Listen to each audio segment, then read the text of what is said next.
കേന്ദ്ര കമ്മിറ്റി തീരുമാനം അംഗീകരിക്കുന്നുവെന്ന് VS പ്രതികരിച്ചു. എന്നാൽ ലാവ്ലിൻ പ്രശ്നത്തിലെ നിലപാടിൽ മാറ്റമില്ലെന്നും VS ഡൽഹിയിൽ പറഞ്ഞു.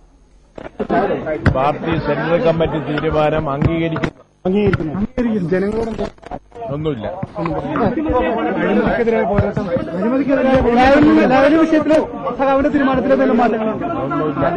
അനാരോഗ്യം മൂലം ഇന്ന് നടന്ന കേന്ദ്ര കമ്മിറ്റി യോഗത്തിലും പോളിറ്റ് ബ്യൂറോ യോഗത്തിലും മുഖ്യമന്ത്രി പങ്കെടുത്തിരുന്നില്ല. രാവിലെയും ഉച്ചയ്ക്കും അദ്ദേഹത്തെ പരിശോധിച്ച ഡോക്ടർ രക്തസമ്മർദ്ദം കൂടുതലായതിനാൽ വിശ്രമം നിർദ്ദേശിക്കുകയായിരുന്നു. മുഴുവൻ സമയവും കേരള ഹൌസിൽ വിശ്രമിച്ച മുഖ്യമന്ത്രിക്ക് വൈകുന്നേരം കേന്ദ്ര കമ്മിറ്റി തീരുമാനങ്ങൾ അടങ്ങിയ വാർത്താക്കുറിപ്പ് എത്തിച്ചുകൊടുത്തു. ഇതിനിടെ മുഖ്യമന്ത്രിയുടെ ആരോഗ്യ വിവരങ്ങൾ അറിയാൻ പിണറായി വിജയനും കോടിയേരി ബാലകൃഷ്ണനും ഉൾപ്പെടെയുള്ള കേന്ദ്ര കമ്മിറ്റി അംഗങ്ങളും പ്രധാനമന്ത്രിയുടെ പ്രിൻസിപ്പൽ സെക്രട്ടറി TK നായരും അദ്ദേഹത്തെ സന്ദർശിച്ചു. വൈകുന്നേരം 4 മണിയോടെ VSന്റെ പ്രതികരണം കാത്ത് മാധ്യമപ്രവർത്തകരുടെ വൻ സംഘം കേരള ഹൌസിലെത്തിയിരുന്നു.